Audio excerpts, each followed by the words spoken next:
말씀드릴 것은 다 여기 지금 장로님들이 몇 분 계시는데, 저도 이제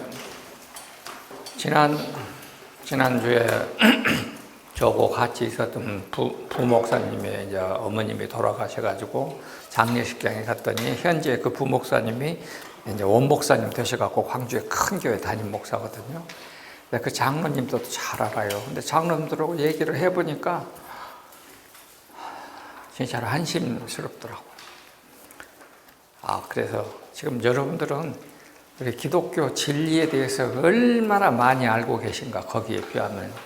모르는 것이 정상이지만은, 모르는 것이 다행이지만, 그러나 지금 엄청나게 많이 알고 계신다라고 하는 것이고, 그런데 모르면서도 아무렇지 않다고 알고 있는 그것이 진짜 큰일이에요. 진짜로. 진짜 큰일은 아무것도 모르면서도 전혀 문제가 없이 교회 생활 잘 한다는 것 자체가 진짜 큰 문제예요. 그러니까 한국 교회가 힘이 없고 이 난리가 나는 것 아니냐라고 하는 생각을 이제 많이 해봤습니다. 그러니까 이쪽으로 기독교는 처음부터서 사도행전 2장에 대하면 예수님의 부활하심을 전하는 종교거든요. 그러니까 초점은 거기에 맞춰져 있어요. 예수님의 부활하심을 전하는 것인데, 왜냐하면 보세요. 가룟 유다가 이제 죽고 나서 예루살렘 교회가 제일 먼저 예수님 승천 후에 한 일이 뭡니까? 승천 후에 한 일이 12제자 중에 한 사람을 뽑잖아요. 근데 자격 조건이 뭡니까? 3년을 우리와 같이 다녔고 예수님의 부활을 전하기에 부족함이 없는 사람 중에 한 사람을 사도로 뽑자. 그래서 투표해갖고 뽑았잖아요. 그러니까 여러분이나 저나 다 똑같아요. 다 사도고 다 장로예요. 그래서 우리는 그리스도의 부활을 전하는 자입니다. 요거를 예배소서 6장 20절, 고린도 후서 5장 뭐라 했냐면은 그리스도의 대사, 사심이라는 말로 표현을 했거든요. 그러니까 장로라는 말 자체가 그리스도의 대사란 말이에요. 그러니까 그리스도를 대신하여 그리스도가 하실 말씀을 가서 하는 사람이에요. 그런데 같이 얘기를 나눠보면은 그런 이야기는 전혀 안 나오고, 너무너무 한심스러웠어요. 그래서 이게 좀 큰일이다 하는 생각을 새삼스럽게 했습니다. 새삼스럽게 했어요. 자, 오늘은 여러분들이 가지고 있는 교재로 한다면은 8쪽입니다. 8쪽. 8쪽에 염려하지 말라. 염려라고 하는 것이 뭔가. 자, 그러면은 성경에서는 우리에게 이중적인 말을 하거든요. 내일 일을 염려하지 말라라는 말도 하지만은 내일 일을 준비하라는 말도 합니다. 그러니까 내일 일에 대한 염려가 문제인지 준비가 문제인지, 이 두 가지를 어떻게 우리가 동시에 해결할 것인가. 염려하다.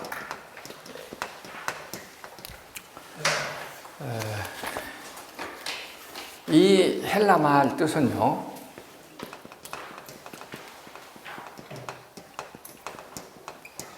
세속적 근심입니다. 이 단어 헬라 말 메림나오라는 말은 세속적인 근심입니다. 그러니까 이거는 먹을 것, 입을 것, 마실 것, 요것에 관한 것입니다.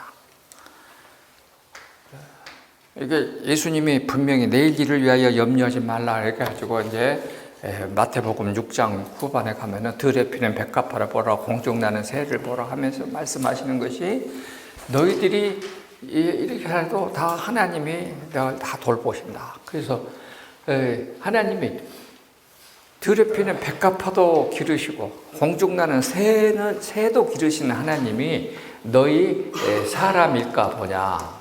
사람. 우리가 사람이라는 단어를 이게 한문으로 이렇게 쓴 거 맞습니까? 오 교수님? 사람 인자 쓰면 이렇게 맞아요? 충분합니까? 근데 헬라 말은 사람이라고 했을 때에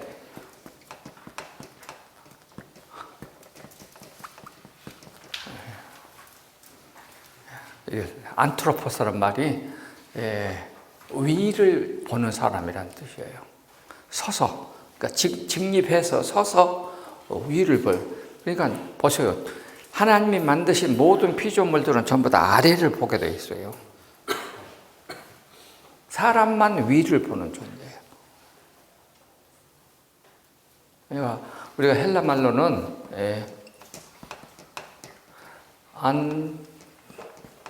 안트로포스라 그래요.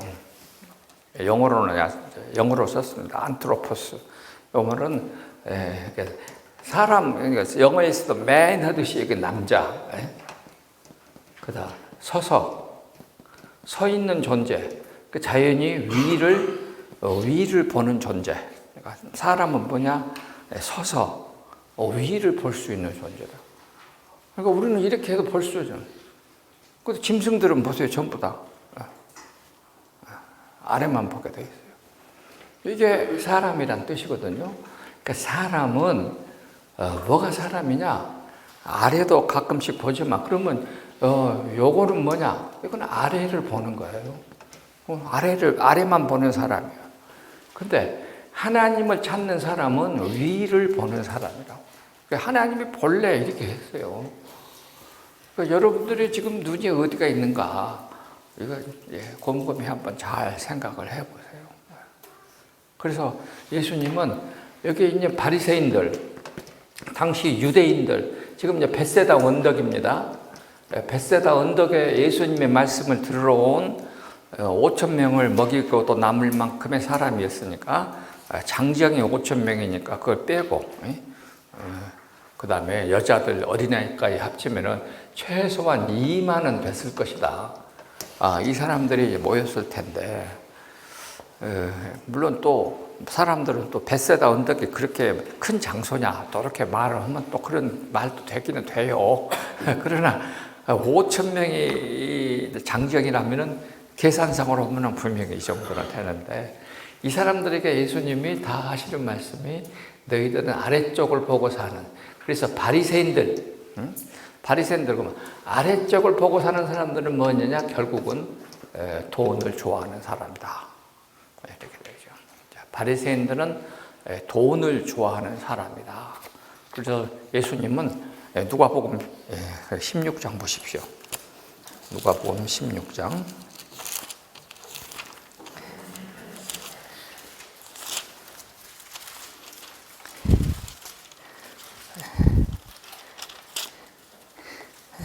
(16장) 14절 바리새인들은 돈을 좋아하는 사람이다. 그렇게 있어요.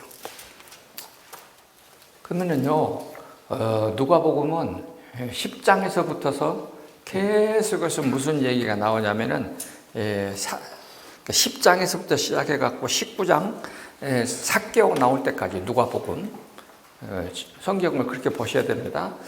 누가복음 10장에서 19장까지 무슨 얘기냐면 자, 누가복음 9장 51절 보세요. 누가복음 9장 51절. 예수께서 승천하실 기약이 차감해 예루살렘으로 향하여 올라가시기로 굳게 결심하시고 그러잖아요. 그러니까 지금 9장 51절은 예수님이 갈릴리 사역을 종결하시는 순간입니다. 9장 51절은 갈릴리 사역을 종결하시고 그 다음에 이제 마태복음 17장에 보면은 변화산 이야기가 있고 누가복음도 있고 그런 요한복음도 있고 그러는데 사마리아로 통과해서 가시려고 하셨는데 사마리아 사람들이 반대를 해요. 못 지나가게 해. 그러니까 거기 보시면 뭐라고 했어요? 그 다음에 사자들이 앞서 보내심에 그들이 가서 예수를 위하여 주면 사마리아인들의 한 마음으로 들어갔더니 예루살렘 가시기 때문에 통과를 반대했다. 그래서 예수님은 어디로 가시느냐? 사마리아와 갈릴리 그쪽에서 사마리아 쪽에서 벗어나서 유대 땅으로 방향을 트셨다라고 하는 것이 나옵니다. 그렇게 해서 예수님은 가시거든요. 그러면은 그 예수님이 9장 51절에 갈릴리 사역을 다 끝내고 이쪽으로 이렇게 이동을 하세요. 예루살렘 쪽으로. 근데 사마리아 쪽으로 내려가면은 좀 더 빨리 갈 텐데 안 되니까 사마리아에서 이쪽으로 가가지고 예수님 세례 받으신 곳으로 해서 여리고로 가갖고 이제 삭개오를 만나거든요. 그러니까 요 과정이 한 6개월 정도 돼요. 한 6개월 정도. 그러니까 19장. 그래가지고 예수님은 이제 말씀하시는 거예요. 그러니까 이게 9장 이후 10장에서 19장까지는 계속해서 무슨 얘기가 나오냐면 돈 얘기가 나와요. 누가복음만 그래요. 나중에 여러분 이제 읽어보세요. 다 그렇게 돼 있어. 돈 얘기가 엄청 많이 나옵니다. 그래가지고는 돈을 버리신 사람 대표자 누구요? 삭개오. 돈을 집착한 사람 부자 관원. 딱 이렇게 해서 결론을 내리죠. 그리고는 예수님이 예루살렘으로 올라가셔가지고 이제 부활 승천하세요. 성경을 이제 보는 눈을 내가 지금 여러분들에게 코멘트를 해주는 것입니다. 그러니까 제가 성질 나요. 나는 여기까지 오는데 몇십 년 걸렸는데 몇십 년 수고한 것을 한순간에 다 준다는 것이 참 너무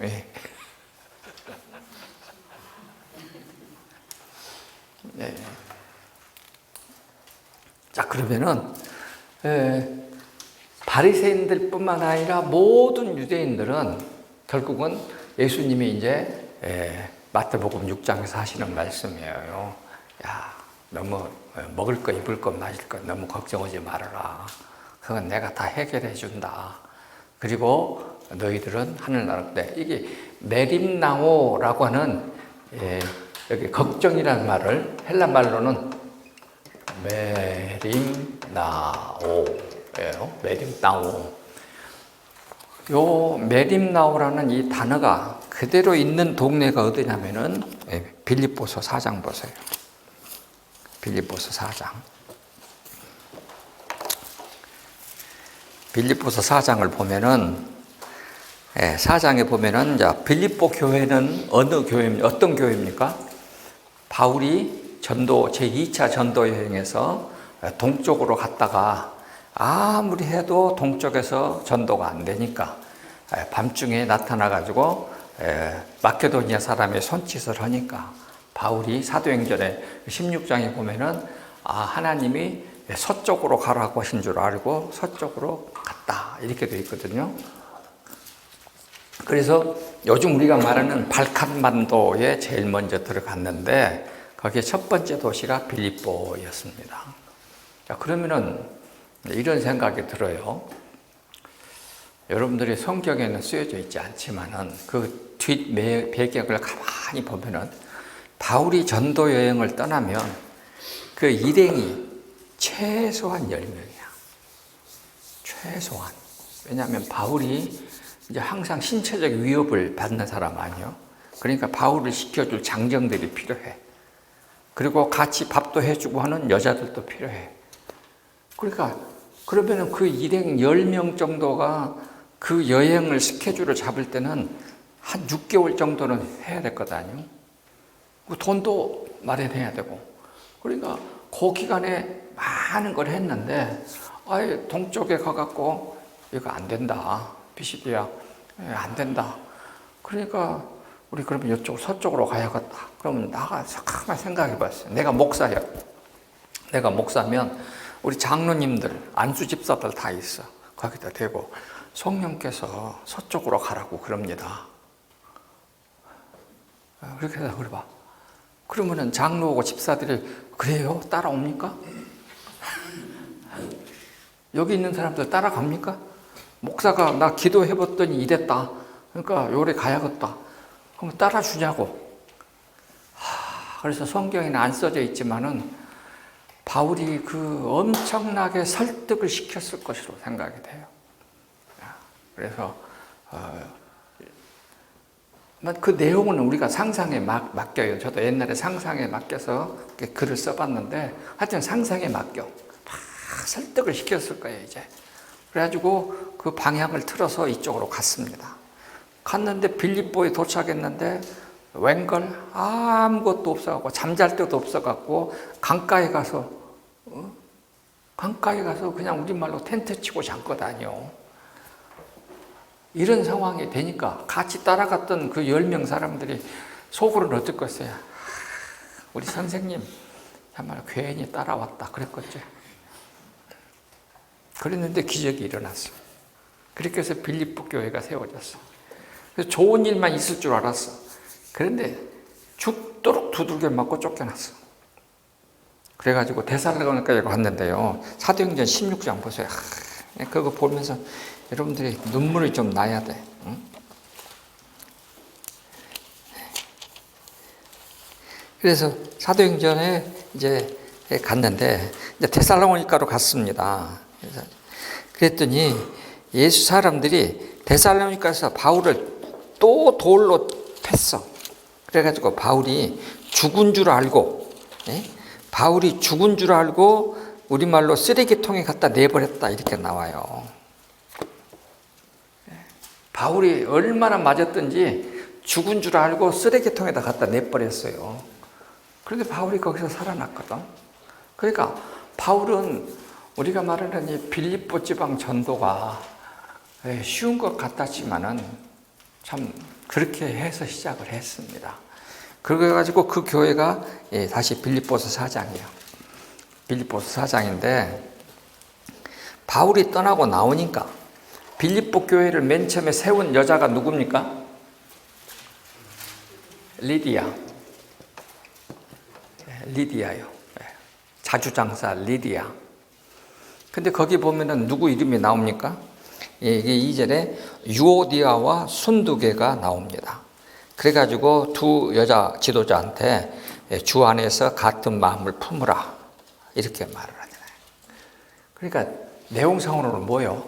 바울 없는 동안에 교회에 이제 헤게모니 전쟁이 일어났어요. 유오디아하고 순두개하고 서로 교회에 이제 머리 싸움이 벌어진 거예요.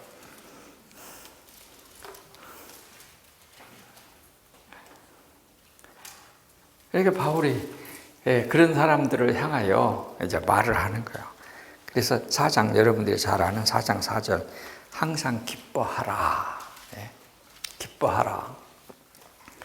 여기 이 기뻐하다.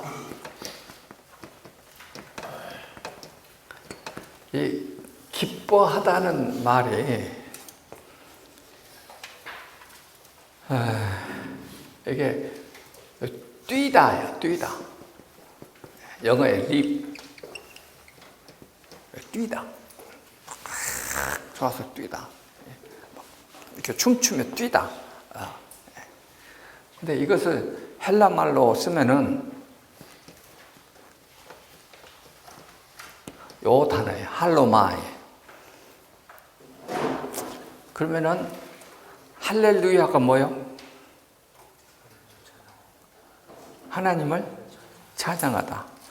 그러니까 하나님을 찬양하는 것은 할로마, 하나님을 기뻐하는 거야. 기뻐하라. 그러니까 우리 영어 성경에는 rejoice, rejoice 이렇게 나와 있는데 그것 갖고는 이 뜻이 안 나와. 기뻐하다. 하나님이 너무 좋아서 마음이 막 뛰다. 몸이 막 뛰다. 날듯이 기쁘다. 막 날아간다. 그래서 이제 여러분 아마 틀림없이 바울은 자세히는 안 썼지만은 여러분들 가만히 보니까 걱정이 많이 되죠. 지금 빌립보 교회가 목사도 없어. 지도자도 없어. 남자도 없어. 대부분이 여자들이요. 보이기만 하면은 서로 무엇을 먹을 것이냐, 입을 것이냐, 마실 것이냐, 맨날 교회 모이면 이런 말밖에 안 해. 우리 지금 한국교회 대부분이 다 이것만 얘기해. 지금 예배당을 키울 것이냐, 말 것이냐, 앞에 있는 땅을 살 것이냐, 말 것이냐, 뭐 체육관을 높일 것이냐, 말 것이냐, 전부 그런 얘기만 해. 근데 하나님을 기뻐하는 것은 안 해. 정작 해야 될 것은 하나님을 기뻐하는 욕을 해야 되는데, 할렐루야를 해야 되는데, 그 교회에서 그 얘기는 안 해. 그리고 요것만 해. 그러니까 교회가 힘이 없지. 내 말에 틀렸을까?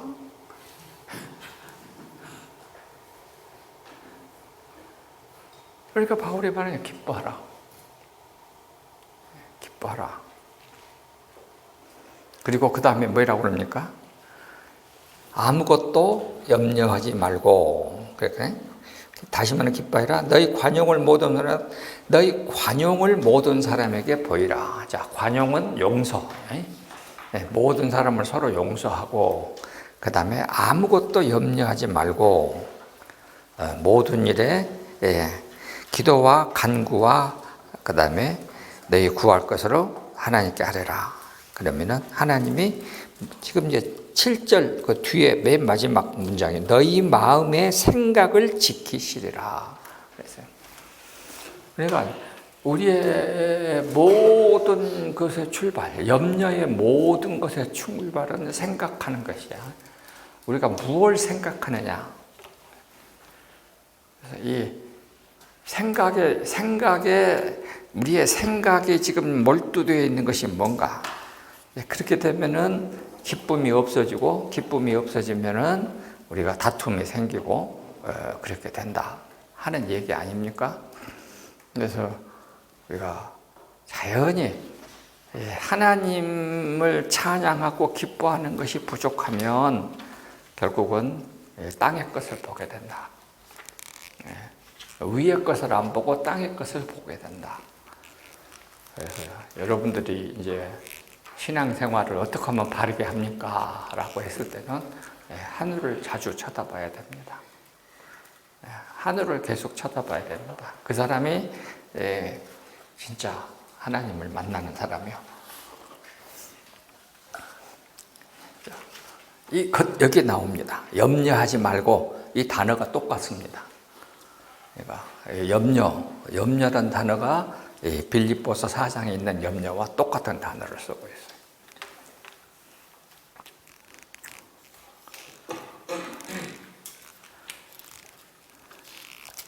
그 다음에 이제 우리가 간구와 기도와 도구로 이렇게 쭉 나오는데, 기도의 종류가 쭉 나와 있잖아요.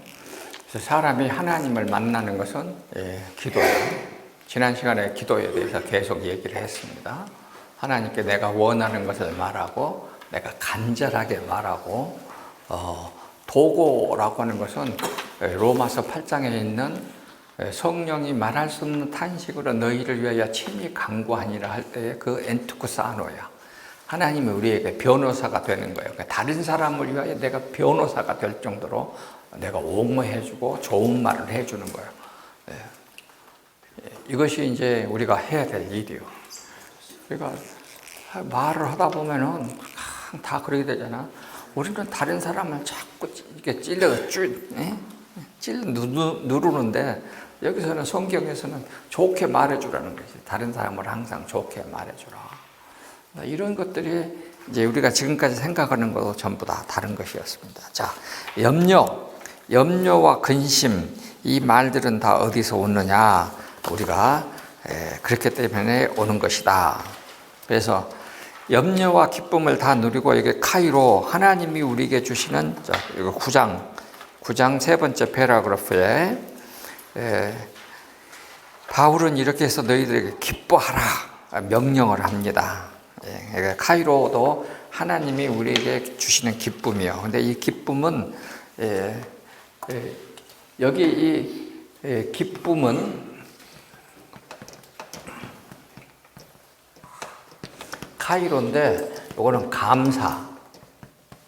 하나님께 감사하는 데서 오는 기쁨이야.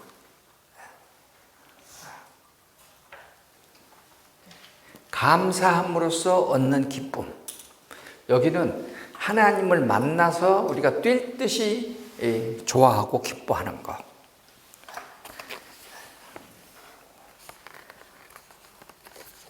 할로마이는 하나님을 직접 보고 하나님을 만나고 깨닫게 되면 뛸 듯이 기뻐하는 거야. 그 다음에 카이로는 하나님께 감사하는 데서 오는 기쁨이에요. 여러분 교회 생활을 하면서 지금까지 살아오면서 기쁨이 없고 그렇다 그러면 왜 그런가 하고 생각을 해보면 알 거예요.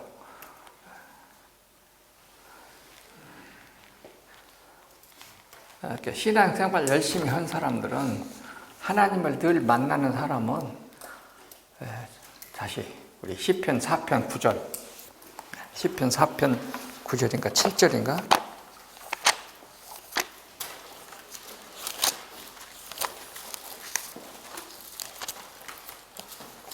7절.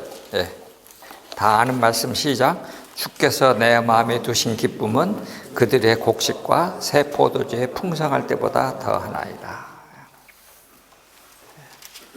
주께서 내 마음에 두신 기쁨은 그들의 곡식과 새 포도주에 풍성할 때보다도 더하나이다.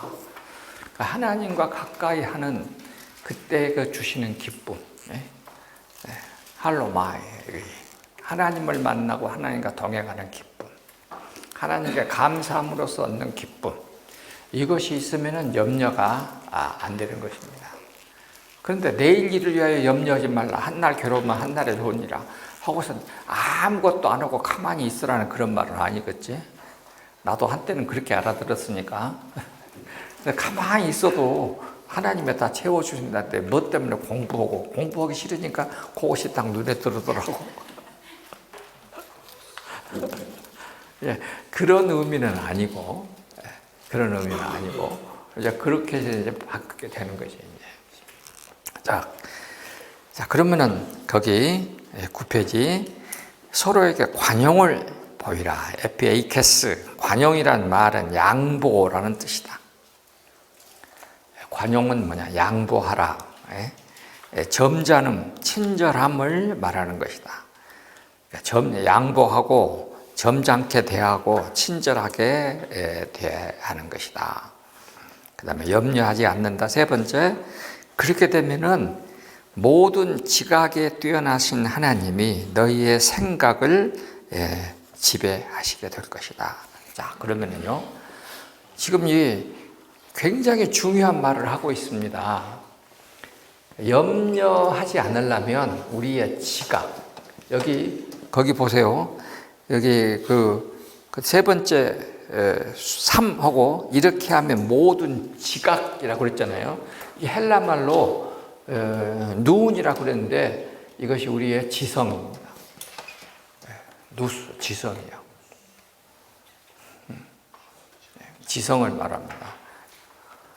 누스요. 그러니까 누스라도 거기도 오고 이렇게 하는데 이 단어를 그대로 우리말로 하면은 우리의 지각, 지성을 말을 합니다.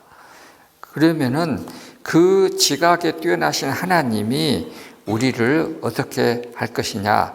우리의 생각을 여기 노에마타 이렇게 되어 있는데 영어에 하면은 우리의 생각, 노션이야. 이게 생각.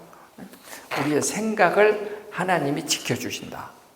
그러니까 하나님이 우리의 이 지성은 생각하는 것이니까, 생각 플러스 이해하는 것이니까, 하나님이 우리에게 어떻게 행동을 해야 될 것인지를 우리의 생각을 하나님이 바른 길로 인도하신다. 그러니까 우리가 지난번에 이거는 로마서 8장 할 때 안 왔구나. 로마서 8장에서 우리가 아는 것은 크게 하나님을 아는 것.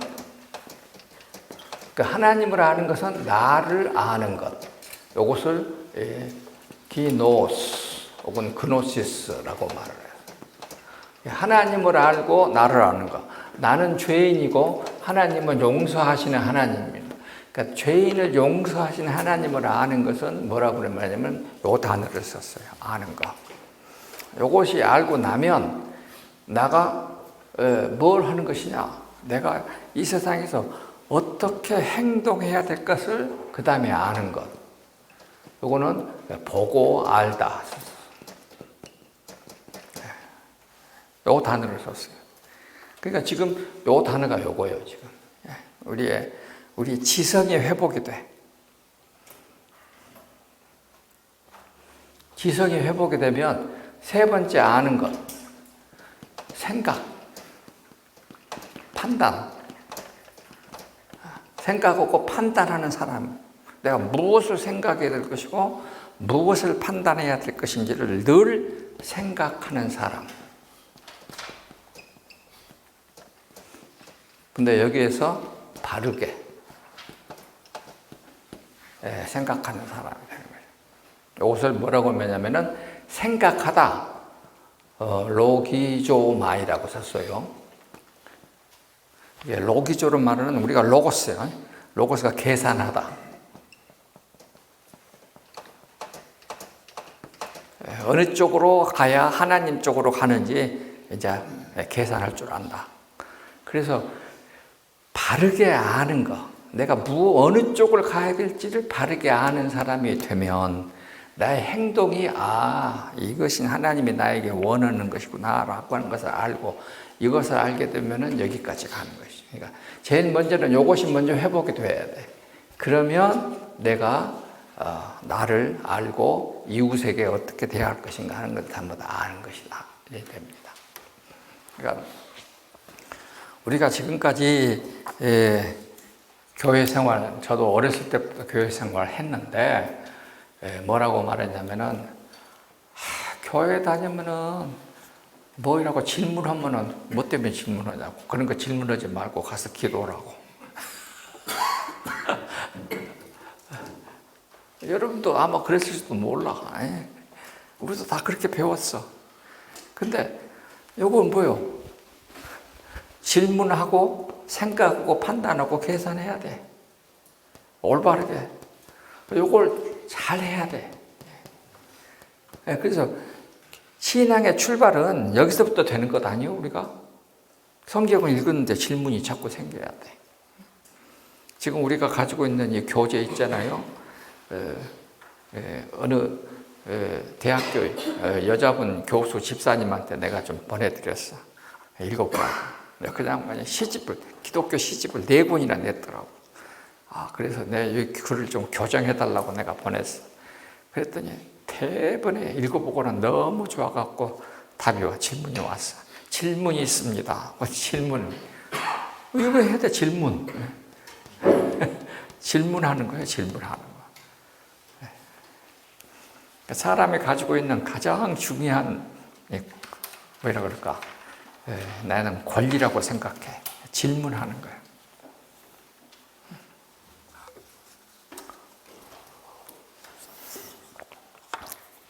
자, 그 다음에 이제 이렇게 해서 9장 거기 밑에서부터 두 번째 패러그래프, 여기에서 가장 중요한 것은 하나님의 지각이 사람의 생각을 하나님의 지각 안에 가두어 주신다는 것이다. 그래서 하나님의 누스, 하나님의 생각, 판단, 정신이 사람의 지각과 생각과 깨달음을 하나님의 것 안에 가두어 주신다는 겁니다.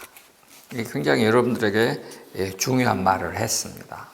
신앙에서 아주 중요한 것이요. 염려하지 않으면서 기도와 간구를 하나님께 드리면 하나님의 지각이 사람의 지각과 만남으로써 사람의 지각이 하나님의 지각의 그늘 아래 있고 하나님의 생각과 사람의 생각이 서로 조화를 이루는 화평을 이루는 것이다. 이것이 곧 복이다. 이렇게 말을 했습니다. 그 다음 얘기는 지금까지 여러분들에게 수없이 많이 반복해서 설명했던 것입니다. 이렇게 우리가 하나님께 10쪽 영적인 상태가 되면 이것을 영적인 상태로 이제 영적으로 우리가 하나님의 지식을 가져가는 것입니다. 그래서 신앙은 우리 하나님이 우리에게 주신 이성, 본래 가지고 있는 모든 사람에게 다 있는 이성, 그 다음에 우리는 뭣도 가지고 있어요? 정욕도 가지고 있어. 우리는 분노도 가지고 있어. 근데 그것이 다 합쳐갖고 하나님을 아는 지식에 이르게 되면은 우리가 온전한 예배자가 되는 거거든요. 그래서 지금 내가 계속 그 말을 했습니다. 그 상태가 되면 10페이지 맨 위에 패러그래프 영적인 상태가 되는 것인데, 그렇게 되면 우리가 우리 자신의 몸을 하나님께 바치는 사람이 된다. 몸으로 예배하는 자가 된다. 우리 몸 자체가 우리 몸이라고 하는 것은 지난번에 말했죠. 뭐라고? 세 가지라고 그랬잖아요. 뭐라고 그랬어요? 몸은 우리 소마는 뭘로 되어 있습니까? 첫째, 육으로 되어 있습니다. 두 번째, 우리의 뭘로 되어 있어요? 혼은 여기 지성, 뭐 이런 걸 말해요. 지성, 이성, 뭐 이거 다 여기. 그 다음에 플러스 세 번째, 우리의 영성, 영 이렇게 되어 있어요. 요것을 이것이 합쳐져 있는 존재를 소마라고 해요. 그러니까 하나님의 영이 없으면은 불완전해야지. 그러니까 교회를 다니고 여기를 가야지만이 뭘 알아? 나는 죄인이고 하나님은 나의 구원자이고, 요거를 아는 지식은 영에 해주는 거예요. 그러니까 요것이 없으면은 소마는 불완전한 소마이지. 이게 불완전한 거예요. 그래서 인간의 지성이 인간의 육을 지배하면서 살아야 돼. 근데 바울은 뭐라 그랬어? 안 된다고 그랬잖아. 해도 안 된다고 그랬어. 6장 7장에서, 로마서 6장 7장에서 요것만 가지고 이것은 절대 안 되더라. 그러면 8장 1절은 뭐예요? 하나님의 성령이 오셔야지만이 내가 되더라. 이렇게 됐잖아요. 그래서 8장 23절에 우리가 우리의 몸의 속량을 받은 자. 로마서 8장 23절에 몸까지 속량 받은 자가 돼야 돼. 로마서 8장 23절 보세요.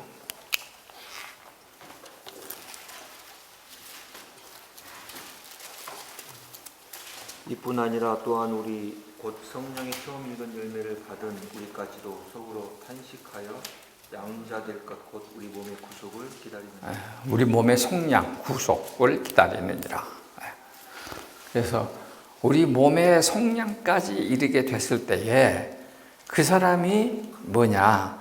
12장 1절 2절에 영으로 예배하는 자가 되는 것이야. 몸으로 예배하는 자, 삶의 현장에서 예배하는 자가 되는 것입니다. 그러니까 형제들은 너희 몸을 하나님께 거룩한 산 제물로 드리라 해놓고서 이것이 너희가 하나님께 드릴 영적 예배니라 했을 때에 그때 쓰는 12장 1절 2절 로마서 거기에 영적 예배는 뭐냐 그러면요. 다시 로마서 12장 1절 2절에 영적 예배라는 때에 이게 예배는 나트레이하고 여기 영적이란 말은 로고스야. 로고스. 이성을 말해. 그러니까 이 로고스라고 하는 것은 한쪽으로는 지성이고 한쪽으로는 영성이야.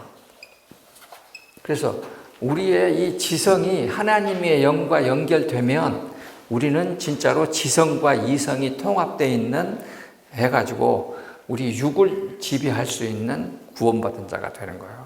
이것을 뭐라고 말하느냐? 몸으로 드리는 예배다 해서 영적 예배다 그랬어. 로마서 12장. 그러니까 교회에서 엎드려서 드리는 예배, 그 예배도 있어요. 프로스코, 엎드려서 그 예배가 있고, 내가 삶의 현장에서 내 만나는 이웃과 영적으로 드리는 예배, 이것을 드리려면 결국은 나의 지성이 하나님의 영성과 결합되어야 돼. 근데 이 하나님의 영이 우리에게 오시려면 어떻게 해야 되느냐? 하나님의 말씀을 통해서 내가 사도행전 2장 38절.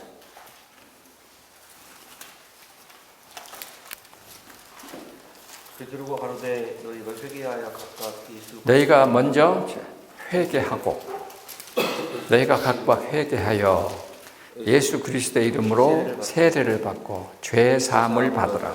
그리하면 성령을 선물로 받으리라. 그러니까 성령이 오시는 길이요. 그러니까 영이 우리에게 오려면은 내가 회개하는 거예요. 회개하는 사람은 누구냐면 나예요. 그러면 회개가 뭐냐? 나를 다시 생각한다. 나를 되돌아본다. 나의 지난 시간들을 내가 다시 생각하는 사람이야. 그것이 회개예요. 그렇게 하면은 어떻게 되냐? 예수 그리스도 이름으로 세례를 받는 거야. 그리고 죄 사함이 얻어지는 것입니다. 이것을 하나님의 영이 우리 안에 오시는 순서요. 자, 이렇게 되는 것입니다.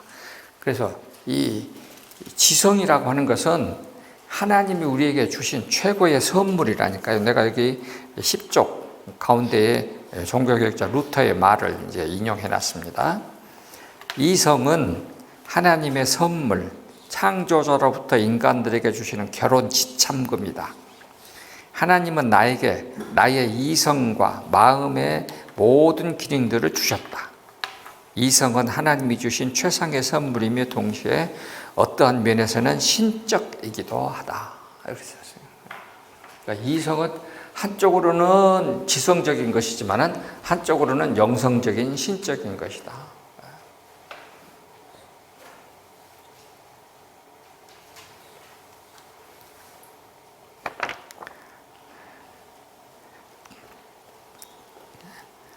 그래서 우리는 이렇게 이성과 영성이 결합돼서 자기 육이라고 하는 몸의 분노와 정욕을 조절할 수 있으면서 살아가는 사람, 그거를 뭐라고 말하느냐? 그 밑에 여러분에게 수없이 말했어요. 요한복음 10장 34절 35절.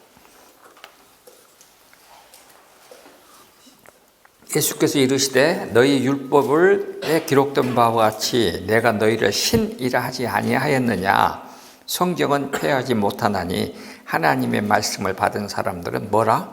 신이다. 거기 보면은 데오스, 하나님을 신이라 할 때 똑같은 단어를 썼어요. 우리는 비록 인간이지만 하나님 앞에 서려면 하나님의 신성을 지녀야 돼. 그래야 하나님이 만나주시지. 그러니까 하나님은 육은 아니시니까, 영이시니까 하나님의 영이 머무는 사람을 뭐라고 말하느냐? 신이라고 그랬다고. 여러분과 저는 지금 그런 특권을 가진 사람이에요. 그러니까 점점 내가 지금 하나님께 가까워지면 질수록 내가 하나님의 그러니까 대면할 수 있는 신성을 지닌 사람으로 바뀌는 거예요. 그런 사람이기 때문에 내 몸을 혹은 내 육체를 함부로 세속적인 것에 내놓을 수가 없다. 그러니까 결국은 일로 가면 염려하면서 세속적인 것, 먹는 것과 입을 것과 마실 것과 출세 이런 것을 더하게 되면은 이거는 아래를 보는 사람이라니까요. 그래서 오늘 지금 말하려고 하는 게 핵심이에요, 이것이요. 여러분 스스로 생각해. 내가 이쪽에 더 많이 치중되어 있는가? 내가 위를 보는 데 치중해 있는가? 스스로 생각하면 돼. 나는 이렇게 말해줬으니까 나 할 말 다 했어, 이제. 에스겔서 3장에 나는 책임이 없어, 이제. 나는 책임이 없어, 이제. 그 말이에요, 지금. 염려하지 말라. 아무것도 염려하지 말고 다 맡기라. 그 말은 가만히 있으라. 손 놓고 가만히 있으면 된다가 아니고 뭐라고? 하나님을 계속 쳐다보고 하나님의 영으로 가득 채워지는 사람이 되라. 그 말. 그렇게 하나님의 영으로 채워지면 다시 시편 4편 7절에 주께서 내 마음에 두신 기쁨은 그들의 곡식과 새 포도주가 풍성할 때보다도 더 넘치나이다. 절대 그쪽으로 안 간다 이 말. 내가 가장 쉽게 말하면 나는 지금 예수님을 지금까지 이렇게 70년 가까이 알았어. 예수님한테 그만큼 투자해놨어. 근데 예수님 버리고 다른 데 가면 손해가 엄청 날 것 같아. 못 가겠어. 이것도 뭐예요? 내가 뭐 하는 거예요? 계산하는 거예요. 늘 계산하는 거예요. 로기즘 내가 계산하는 거예요. 요리 가면 손해요. 그쪽으로 안 가는 거예요. 그래서 하나님을 알고 나를 알고 나를 알고 하나님을 알고 이쪽으로 계속 가는 거예요.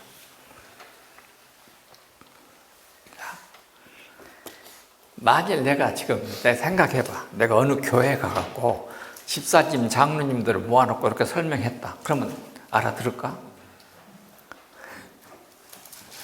나는 완전히 이단이다, 이단. 이렇게 설명하면 이단이요.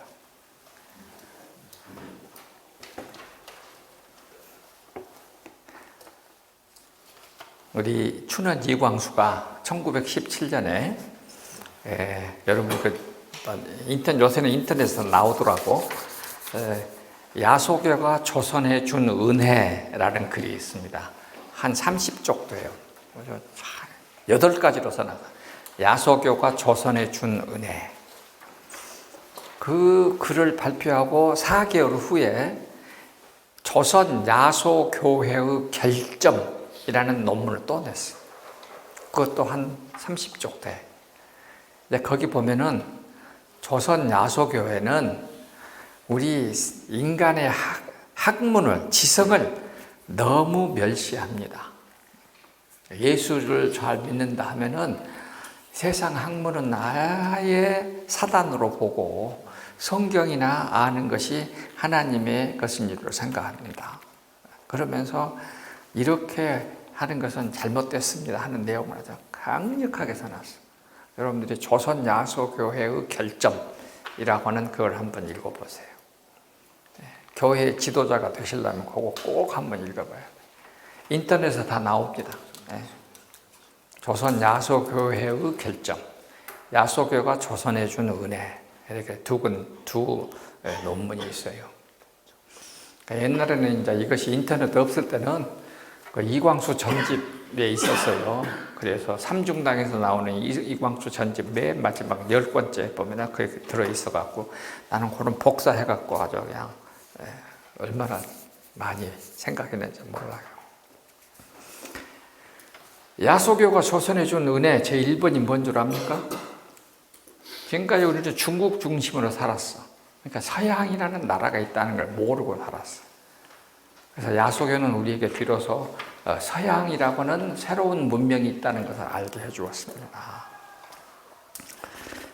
두 번째, 야소교는 나라고 하는 나에 대한 자각을 갖게 했습니다. 이게 아주 중요한 말을 해서 나라고 하는 이 자각을 갖게 했습니다. 그 다음에 아주 중요한 게 여성을 높임입니다. 여성을 높여준다는 거예요. 그 다음에 또 뭐라고 하냐면 하나 더 말했어. 여성의 재혼을 허락했습니다. 여러분이 알다시피 조선시대 때는 여자가 재혼을 못했습니다. 그런데 여성의 재혼을 허락했습니다. 그 다음에 또 하나 항목이 뭐냐면은 학교를 세웠습니다. 우리에게 학교를 세워서 교육이라는 것을 해주었습니다.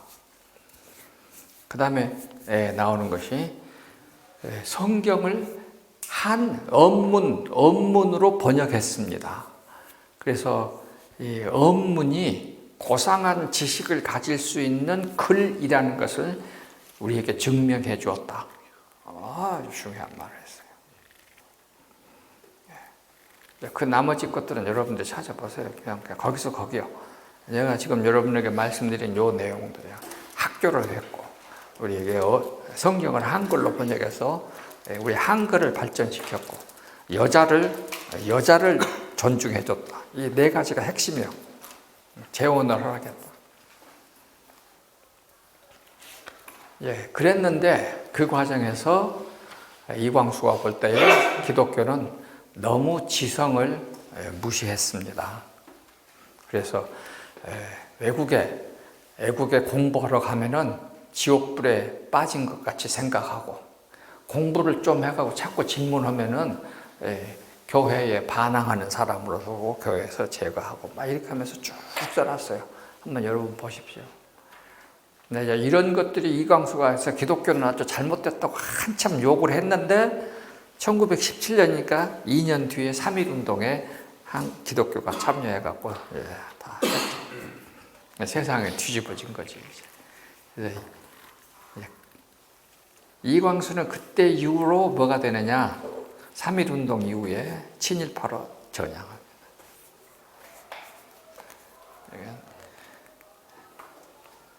그러니까 이제 이광수 글 보면 재밌어요. 정확하게 봤더라고. 우리 초기 기독교인들은 다 하층민들이었거든요.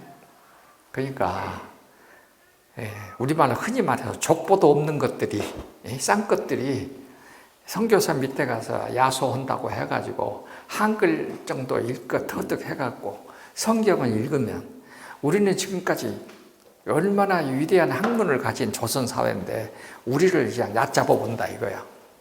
그리고 목사라고 하는 사람들도 똑같다 이거야. 그런 사람들이 목사 되어갖고 자기들 같은 지성인을 죄인이라고 하면서 짓누르고 그런다 이거야. 하면서 아주 기분 나쁘게 말을 해놨어요. 나 기분 나쁘다. 근데 충분히 그런 말 들어도 돼. 그러면서 공부를, 학문을 조선 야소교의 결점 중에 세 번째는 학문을 천히 여김입니다.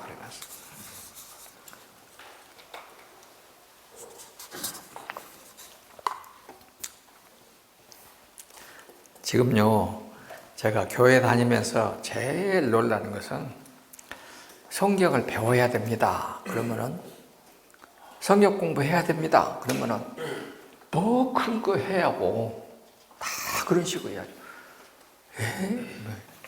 아주 그런 진짜로 그거 하지 않아도 될 것을 왜 하라고 그럽니까? 그런 식이요. 그 필요 없는 것을 왜 하라고 그럽니까? 내가 지난 2월 달에 경상북도 봉화에 갔다니까. 봉화에 있는 교회 집회를 했어요. 근데 봉화에 사람들이 이제 다 모였지. 이제 교회 지도자들이 전부 다 목사, 장로들, 권사님들, 안수 집사들이 다 모였어.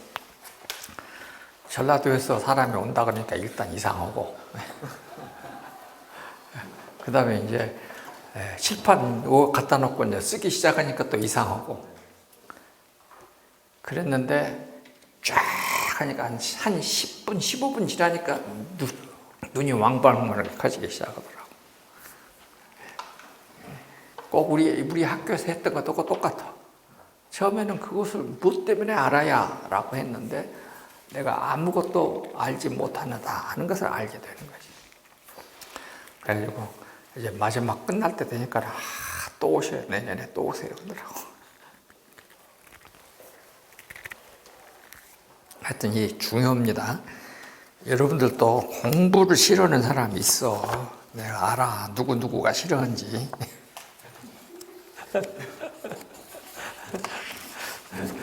뭐 그냥 교회 생활하면서 기도하고 주일 예배만 참석하면 되지 뭐 그렇게 공부하라 그러자고. 좀 그런 말 하지 말으라고. 그래갖고 그래놓고도 속으로서는 내가 예수 잘 믿음이 좋은 사람 됐으면 좋겠다고 또 말은 그렇게 해요. 그런데 어떻게 모르는데 믿음이 좋아지겠어. 자, 그 다음에 이제 12쪽 비판하지 말라. 그냥 로마서 7장으로 건너가는 겁니다. 비판하지 말라는 로마서 7장이에요. 산상수훈의 이제 결론에 들어가는 것입니다.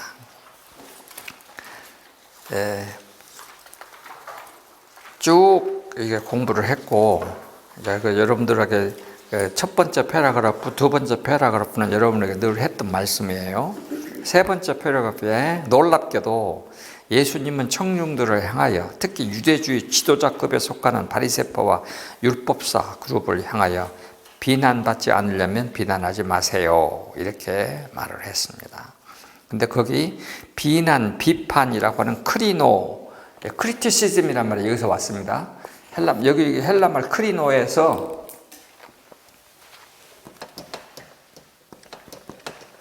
영어에서 criticize, criticism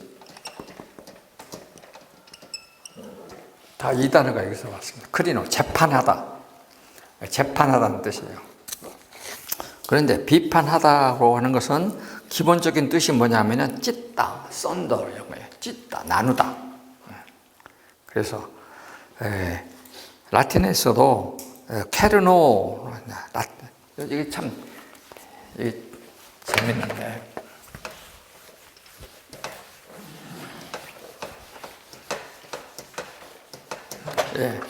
자, 라틴에서 케르노 그랬는데 이거는 영어로 하면은 이거는 뭡니까? 분별하다, 분간하다. 그러니까 요 케르노가 우리가 비판하다는 말이에요. 이건 뜻은요. 비판하다. 그런데 우리가 분별하려면 어떻게 해야 돼? 찢어 나누고 분별해야 되잖아.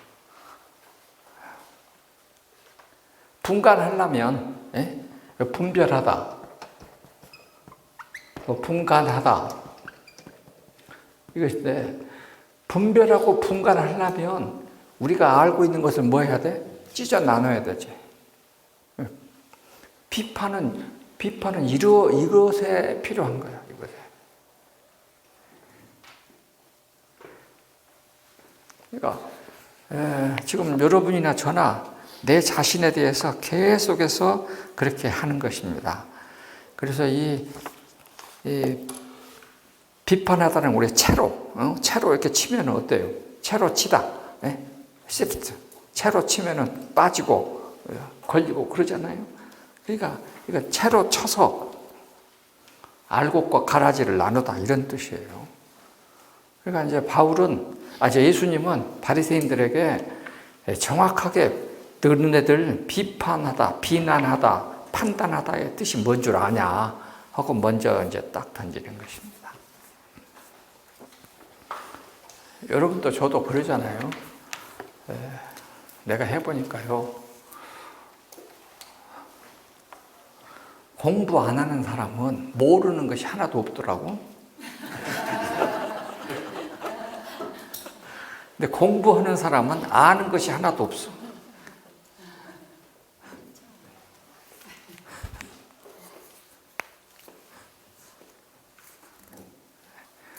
또 그런 직업을 가진 사람들이 많으니까 교회에서는 이런 말 하면 안 되는데 여기는 그런 사람 없으니까 택시 운전하고 하다가 이야기해 보면은 대한민국 정치는 그 사람들이 한 대로만 해야 되더라고.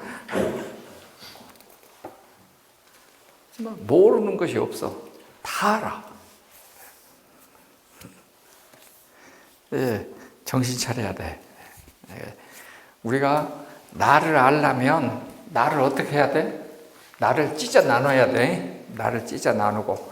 그러면 내가 무엇을 택할 것인가 분별하고 분간하는 사람이 되는 거예요. 이것이 진짜로 학문이야. 이것이 진짜 배우는 지식이에요, 이것이. 이렇게 가는 거라고, 이렇게. 그래서 항상 나를 채로 치다. 나를 걸러다. 채로 치다. 거기 보면 이제 단어의 뜻들을 전부 다 써놨습니다. 여러분들도 거기 12쪽 그 세 번째 패러그래프에 있는 이 말을 잘 한번 그대로 이게 지금 정확하게 말을 했습니다. 그래서 예수님께서는 그 다음 패러그래프 예수님께서는 유대주의 지도자들은 상대방의 말을 나누어서 세밀하게 식별하게 듣는 것까지는 좋은데 그렇게 하는 목적이 무엇이냐? 상대방을 무너뜨리기 위한 것이냐? 상대방을 세우려고 하는 것이냐? 하는 것이다. 그러니까 유대주의는 상대방을 무너뜨리려고 하는 것이 목적으로 해.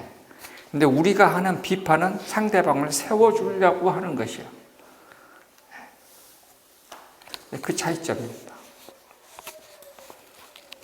제가 여러분들에게 가끔씩 귀찮은 소리 하는 것은 뭐요? 여러분들을 세워주려고 하는 거예요. 무너뜨리려고 하는 건 아니에요. 보통 유대인들의 최고의 그 하브로타 방법을 지난번에 말했잖아요. 둘이 짝지어갖고 이렇게 하면서 예스 이거 틀렸다 막 잘못을 지적하는 거야. 유대인들의 교육 방법은 너 틀렸다 이것이 틀렸다. 그러니까 유대인들은 5살부터 그 교육에 익숙해져 있어. 그러니까 상대방의 단점을 찾아내는데 아주 영리한 사람. 그러다 보니까 결국은 예수님 시대까지 와갖고 이 소리를 듣는 거예요. 그러니까 너네들이 하는 공부, 너네들의 방법, 지금까지 우리가 했던 방법은 전부 다 우리가 분간하고 찢고 나눠서 상대방을 무너뜨리려고 하는 데 있다. 그러지 말아라. 그렇게 하는 목적은 뭐냐? 세워주려고 해야 된다. 근데 내가 경험해 보니까 좌우지간 상대방을 세워주려고 하는 마음으로 가서 권면하지 마세요. 그러니까 큰일 납니다. 여기 장로님들, 목사님, 이거는 이렇게 해야지. 내가 기도하는 마음으로 내가 했는데, 목사님, 내가 말씀드립니다. 목사님 뭐라고 해요? 알아요. 그렇게 할까요? 그런 사람 없지? 그 다음 말은 욕 나온 게 안 해. 자. 그 다음에 패러그래프. 지금 너희들이 내 말을 듣고 너희들 마음속으로는 나를 비난하는 거리를 열심히 찾고 있는데 그래야 너희들에게는 나만 있고 너는 없다는 태도이다. 너희들에게는 함께라는 단어가 없다.